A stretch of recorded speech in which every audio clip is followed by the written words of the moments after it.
Kicking off the list at number 10, True Way. There was once a UFO religion from Taiwan that predicted the end of the world. I forgot to tell you to put on your tinfoil hats for this one, sorry. Of course I have to kick off our part 2 with this one. True Way religion mixes Christianity, Buddhism, Taiwanese folk religion, and UFO conspiracy all together. Just a potluck of fun ideas. How great is that? We love it. Leader Han Ming-chen believed that the end of the world was near, as do many others on this list. He preached that God would appear on US national television, of course on Channel 18, not HBO, Channel 18, very specific. He believed that Jesus would return on March 25th, 1988 to announce that he would officially return in the following week. So he would come and say, hey, see you in a bit, and then disappear again. It's a pretty wild prediction. The following year, he then preached that millions of devil spirits and a massive flood would result in the mass extinction of the human population. Nice, you're either gonna die by a flood or by demons. 50-50 at that point on the horrible demise. It sounded pretty frightening to some, but Han Ming-chen had a plan to save those who followed him and his beliefs. How convenient, the man with a plan. All you had to do was pay a large fee to then board a spacecraft disguised as a cloud that would of course then be sent to rescue them.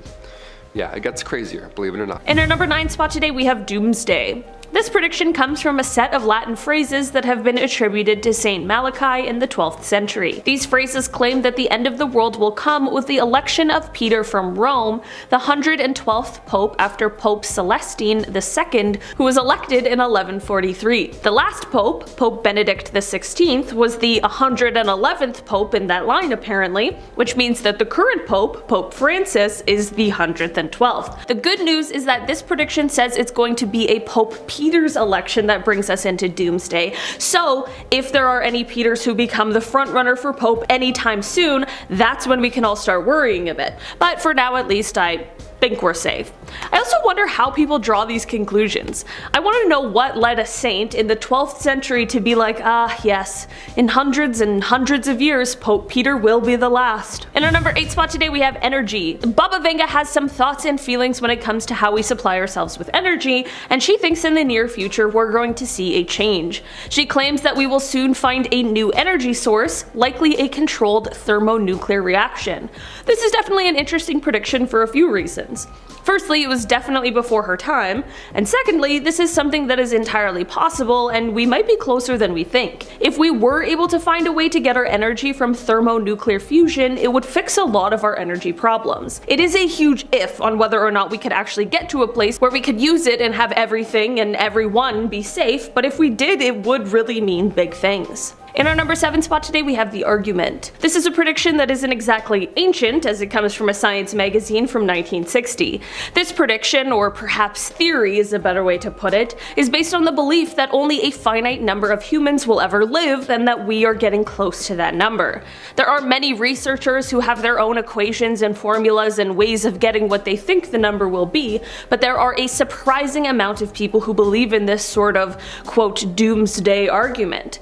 Maybe it's about the number of people the Earth can sustain, because of course that isn't an infinite amount, and a lot of things on this planet aren't renewable sources. I think that there are also people who aren't even thinking about that, and are just simply thinking about how far we can stretch humans and humankind, and at some point there's gotta be a dip. You can only keep growing for so long before something gives. Either way, whatever the reasoning behind it, people are thinking that our ever-growing population might be the cause for our imminent decline. In our number 6 spot today we have World Hunger Part 3.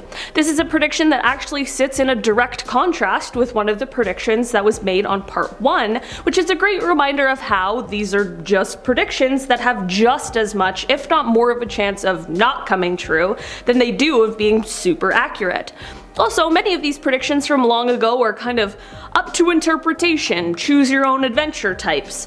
Although this prediction contradicts one from the first list, I wanted to include it because I hope it comes true. The prediction states that world hunger is gradually being overcome. World hunger is something that we have struggled with for many years, and while we technically have the resources available to end it, we simply just don't. So that really would be a Baba Vanga prediction that would be nice to see come true. In our number 5 spot today we have solar storms. We apparently might see some pretty intense and devastating solar storms this year. These storms were predicted by Nostradamus, but also have been in the news recently as the sun has been showing more and more activity. These solar storms could have a terrible effect on our Earth and mess with available resources, and could potentially even render some areas unlivable. Nostradamus said we will see rising water and the Earth falling under it. If this were to happen, we could potentially see mass migration and fighting over resources, which really makes sense when we look at some of his other predictions that were on part 1 and 2 of this series. Hopefully the sun just feels like acting calm, cool, and collected. In our number 4 spot today we have Venus. This Baba Vanga prediction is in terms of what she thinks will soon come true in the world of space travel and exploration. She believes that soon we will be launching a manned spacecraft to Venus. While there currently aren't any planned manned space missions to Venus because of the extreme atmosphere that exists on the planet, there are currently 2 missions that NASA announced earlier that are planned to head to Venus sometime in the next decade. Both the Da Vinci Plus mission and the Veritas mission will explore Venus and the atmosphere, as well as the geological history, in an attempt to learn how it formed, why it evolved so differently than Earth, and to see if the planet ever had an ocean. In our number 3 spot today we have the economy. This is a prediction that was made for the near future, but who's to say it couldn't be something we see this year? I mean, a little good news on the horizon wouldn't be the worst thing in the world. Basically, this prediction may possibly go hand in hand with the world hunger one, because it is the idea that soon we will see an economic boom and be living in the midst of a thriving economy. Wouldn't that just be nice? Economies around the world have certainly taken a hit in the last few years, but that doesn't mean a bounce back isn't possible. Maybe something is gonna happen that's gonna change the infrastructure. Maybe it already has and we're in the midst of it and we just don't know. Either way, I don't know enough about the economy to accurately say how this could come to fruition, but what I do know is that I'm hoping this one comes true. And sooner rather than later. In our number 2 spot today we have the zombie apocalypse. This one comes from the list of Nostradamus predictions that he had, and it predicts a pretty grim situation. Apparently he wrote, quote, "few young people half dead to give a start," and people have taken this to mean that it's the beginning of the end. It's a zombie apocalypse. He wrote that it would start off with a Russian scientist and lead to total extinction. While I'm a huge Last of Us fan, I would prefer if we kept the zombies in the game instead of in real life. Maybe all the doomsday preppers are right, but maybe this is just one prophecy that isn't meant to come true. At this point, only time will tell. In our number 1 spot today we have cloning. Baba Vanga made quite an interesting scientific prediction, and it's one that at first wasn't quite clear, as she predicted that soon we will find that any bodies could be manufactured. People believe that this is her predicting that soon we might see cloning become something that is more widespread and accepted. This is one that makes sense because we already have the science to clone living beings. It's just still something that freaks a lot of people out. So maybe if this prediction were to come true, we would see a lot more cloning happening, and I'm sure for unnecessary reasons, but the prediction also might possibly suggest that we were able to clone organs, which may be a really useful scientific advancement. This could potentially help many people who need different organ transplants, and could potentially eliminate the need for someone to pass in order for someone else to receive their organs. Or maybe this prediction isn't about cloning at all, and it's more about our ability to recreate human parts and organs. Kicking off the list at number 10, Halley's Comet. Ah yes, one of the most beautiful things in the universe that we probably won't see again. I miss everything cool that happens in space. I miss Neowise, the last 3 eclipses. It's been stormy every single night. When she returns next in 2061, I hope I see it. I'll be an old man then, and if it's rainy, I'll come back to this exact video and comment, "Told ya," with a tombstone emoji right next to it. This comet passes by our planet every 76 years, but in the early 1900s, it obviously caused quite a scare. It made people think that the world was going to end. Rightfully so, it looks like a Decepticon flyby, right? The closest that the comet has ever come to our planet was back in 1910. The main fear was that it could destroy the planet, either by colliding with us, obviously, or we'd travel through the tail of gas following behind the comet. Newspapers surely didn't help. People became so desperate to save themselves from the comet that they started doing some questionable and pretty nasty things. Sacrificing virgins, selling bottled air, just stuff like that where you're like, what? Now this time Earth was fine after passing, but perhaps next time it'll be even closer. Yeah, more asteroid talk later on, we'll ease our way there. Number 9. Millerism. Religious leader William Miller started preaching in 1831, and he believed the world was going to end, so now everybody else around him also had to as well. According to him, the end times would come within the second coming of Christ, and that he would return in 1843. Again, we'll have a heads up. That's a proper prediction. Give us a year or a week or a month, then we'll believe you. This prediction led Miller to gaining 100,000 followers, in real life, mind you, and they all believed that in the end, they too would be carried off to heaven with William Miller. Obviously, the world didn't end in 1843. Miller recalculated and then instead predicted the end of the world would actually happen the following year in 1844. Yeah, classic. He's like, nah, just keep waiting a bit more. We're like, come on, Miller. You're teasing us. Documents were found in one of Miller's followers who wrote about his experience waiting for the predicted events to unfold, and he seemed a little, dare I say, pissed off that nothing ever happened. And you know what? I would be upset too if someone was convincing me the world was gonna end, and then all of a sudden they're like, actually no, it's next year. I'm just kidding. I'm like, guy, I just spent all of my money. I left my family. What are we doing here? Number 8, the prophet hen of Leeds. Nostradamus who? We have a prophet hen now, okay? Step your game up. Step your animal game up.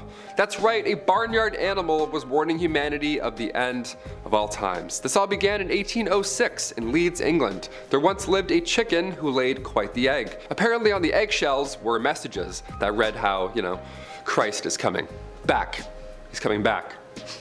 Yeah, I'm more of a scrambled eggs kind of guy, but these are cool too, I guess. These are cool eggs. The hen got pretty famous, obviously. Once word got out, people began to travel far and wide to see this miracle for themselves. But then next came the panic, right? Then they began worrying about this impending doom, but fear not. See, this chicken was in fact a fraud. He's a liar. He's a liar chicken. You liar. Well, no, the owner was a liar, but still. Guilty by association, pal. You're an accomplice. No, the chicken was very innocent here. Yeah, the owner had been writing on the eggs, and then they put the eggs back in the chicken to make it seem like the chicken had just had said eggs when company arrives. Yeah, pretty horrible, right? I'm surprised it took that long to catch on, to be honest. I'd be like, hey, maybe he's doing, I don't know, maybe he's putting the eggs back in. Just a guess. Number 7, the second beast. Yeah, just when you thought it was safe, a second beast shows up. There we go. I've lost track at this point. Giants, locusts, whenever it does happen, it doesn't sound like it's going to be a great time. Let's be honest here. Biblical beasts would be a way to go out. That would be an epic way, that's for sure. The first beast came out of the sea, but the second beast, that one came from the earth. Yeah, sneak attack, hidden in Revelation 13:11. Then I saw another beast rising out of the earth. It had 2 horns like a lamb, and it spoke like a dragon. Yeah, it sounds like the devil. Sounds like you're talking about the devil. Hiding in the earth, I mean, who else could it be? There's Jesus from up there, so big bad's gotta live, down there. The second beast isn't described as well in detail, but it did cause fire to fall from the sky, and it liked to mark people with the mark of the beast. But fire from the sky, that reminds us of something. Reminds me of something that happened back in 1666. Let's talk about it. Number 6, the Great Fire of London. Back in the 1600s, London saw quite the blaze, the Great Fire of 1666. Now, in the Bible, it references the number 666 as the number of the beast, living in the depths below, right? We just saw him, the 2-horned fella we just mentioned, right? Hiding down below, waiting, the second beast, waiting for the sneak attack. So many Christians in Europe back in the 1600s believed that the world was going to end in 1666. It's kind of like our version of the Mayan calendar debacle back in 2012. The thing is, the Great Fire actually happened that year. Yeah, pretty scary. September 2nd to September 5th, the blaze destroyed the city, including 87 churches and 13,000 homes. Many saw this as the prophecy of the end of the world coming true, right? Obviously, you look around and it sure looks like it. But on the bright side of all this, pun not intended, with all the property damage, the death toll for this great fire was relatively low. It was only 10 people that lost their lives. That's less than half the lives lost in Salem witch trials in comparison, so could be worse, could be a lot worse, but still definitely a biblical ending for 10 folks, which is pretty tragic. Number 5, the Great Flood. This one is most likely how we'll all meet our collective demise. Back in the 1500s, German mathematician and astrologer Johann Stoffler, he predicted that a great flood would cover the world and result, of course, in the death of humanity as we know it. Yeah, how fun is that? And like any great prediction, he even pinpointed a specific date. We love those. Again, we love warnings. Give us some time. Thank you. Let us pack our February 25th, 1524. This is when all of the planets would be aligned under Pisces, a water sign. So, you know, flooding, you see the connection, right? Obviously someone put this together, thought they were a genius. Soon after he made this prediction, hundreds of pamphlets were spread around warning of this great flood, and as you can imagine, this caused a lot of panic to follow. Yeah, pamphlets go way back, eh? People have been giving those out for a while. Gotta do, list top 10 oldest pamphlets. That'd be one. A German nobleman believed this, maybe a little too much, and he gathered all of his resources to build a 3-story ark. Yeah, the guy went full on Noah for this doomsday prediction. But I mean, can you blame him? Pamphlets, everyone's talking about it, I'd believe it too. In the end though, when the day did arrive, February 25th, 1524, it did rain, but it was a light one at most. No flooding going on in this town. Not yet, at least. Number 4, vampires. Vampires were mentioned in around 50 verses from the Bible. Yeah, can you believe that? Of course, this is an ongoing argument because the verse, there are those whose teeth are swords, whose fangs are knives, to devour the poor from the earth, the needy among mankind. Many believe it's not actually vampires here that's being referenced and rather just the wealth of the people that's being devoured. No actual, you know, like blood sucking is actually going on. But I don't know, sea monsters, locusts, multiple horned demons, the devil, it sounds like vampires would be the least of our concerns, if I'm being honest. The 4 beasts of Daniel or Edward Cullen. I don't know, I could probably take them. Just get everything done during the day and wear tons of silver. Easy, I can do that. That's like Johnny Depp now. He goes out when it's just, you know, sunlight. Wears a lot of silver. Is he a vampire? Johnny Depp's a vampire. I just realized. Number 3, Nephilim. There it is. The E in the I before E except the Nephilim. The Nephilim are demigods. They were described, of course, as being gigantic and scary in size. And in Genesis 6:14, they're mentioned as such. When people began to multiply on the face of the ground, and daughters were born to them, the sons of God saw that they were fair, and they took wives for themselves of all that they chose. Then the Lord said, My spirit shall not abide in immortals forever, for they are flesh. Their days shall be 120 years. The Nephilim were on the earth in those days, and also afterwards when the sons of God went into the daughters of humans, who bore children to them. These were the heroes that were of the old, warriors of the renown. So the sons of God, these fallen ones, many believe are not the greatest. They're fallen sons like Lucifer, right? Number 1333, there's a passage that says, And there we saw the Nephilim, and we seemed to ourselves like grasshoppers, and so we seemed to them. Yeah, giants, grasshoppers, Lucifer, whatever's going on here, I'm all set. I would rather drown in the flood. Number 2, Mayan calendar. It's 2022, which means the world thankfully did not end in 2012. But the Mayan calendar predicted that on December 21st, 2012, this would be, you know, a great doomsday. I remember I was alive during this. I was like 17. I was kind of worried, I'm not gonna lie. No meteors hit, Thanos didn't snap any of us away, nothing happened, but that date did mark the end of their 5,125-year-long calendar count. Yeah, and you thought you were a planner? Meet the Mayans. The Mayan calendar is extremely accurate, right? So that's why we kind of believed all this. Their calendar is 10,000ths of a day more exact than the calendar that we use today. Yeah, we have leap years to try and smooth it out. It's hard working out time, you know? Planets and all that jazz, how did they do it? We have no idea. They used 20-day months and they had 2 calendar years. They had a 260-day sacred round and then a 365-day year. Every 52 years, these 2 calendars would coincide with one another, and this was referred to as a bundle, which is the Mayan equivalent to our century. Do you think their calendar was off? Is the end of the world around the corner? Many believe that it's actually going to happen soon, and that the 2012 was going to happen in 2022. And finally, number 1, the 4 beasts of Daniel. Damn, Daniel, back at it again with revelations and eating the world and destroying everything we know and love.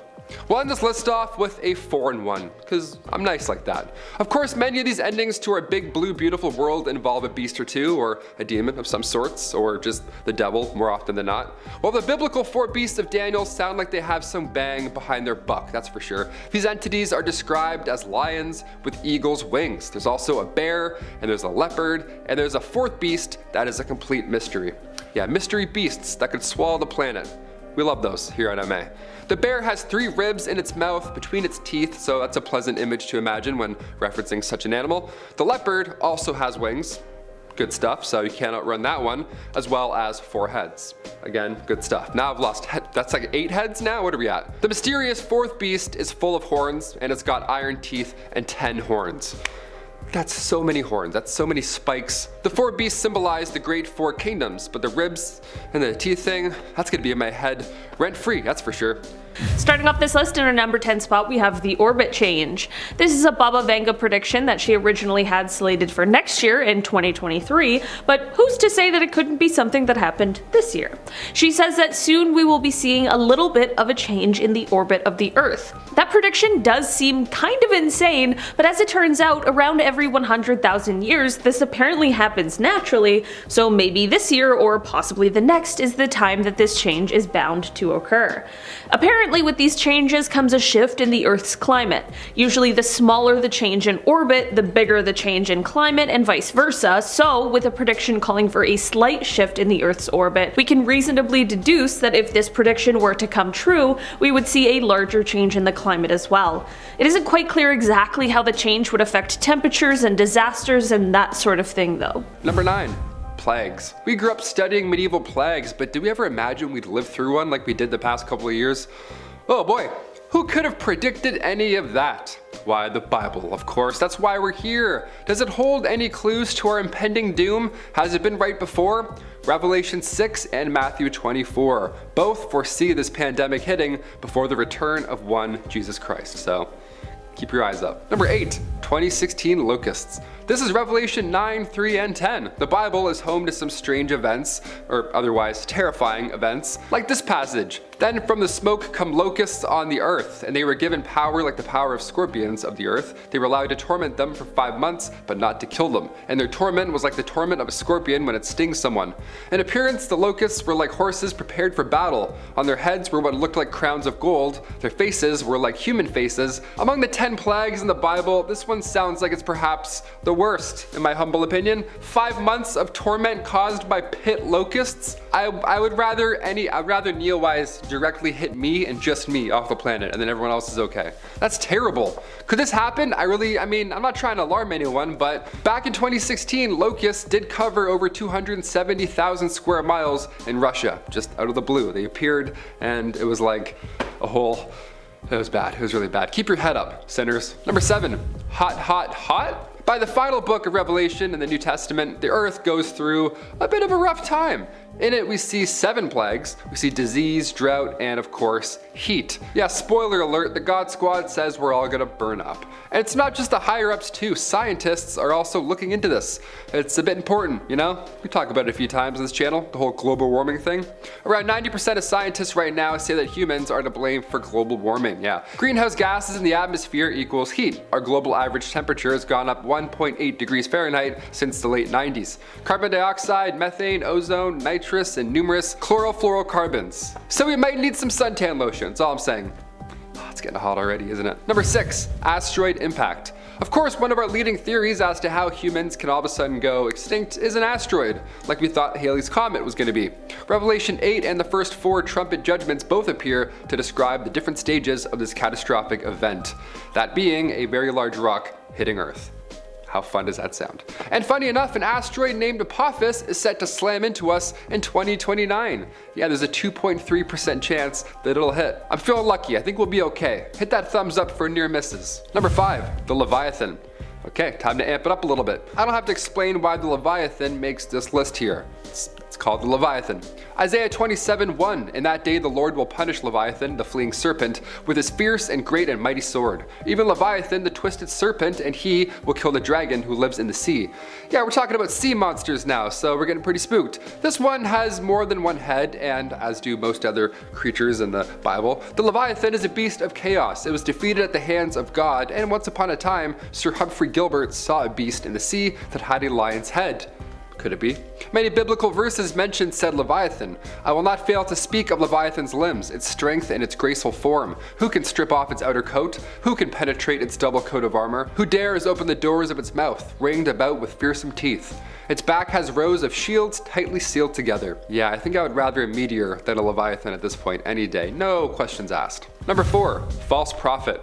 You're probably thinking, wow, it sure would be a good time for a prophet to step in and maybe, I don't know, help out humanity from said leviathans. Well, fear not. In the book of Revelations, there will apparently be a beast. The first beast comes to us to spread evil, not a great beast. That's what most foul beasts do, the whole beast thing. But the second beast is really the troublemaker here, believe it or not. The first beast comes out of the sea, like I mentioned, but the second one, that one comes from inside of the earth. Revelation 13:11. Then I saw another beast rising out of the earth. It had 2 horns like a lamb and it spoke like a dragon. Sounds like you're talking about a specific guy there. Came from the earth with horns?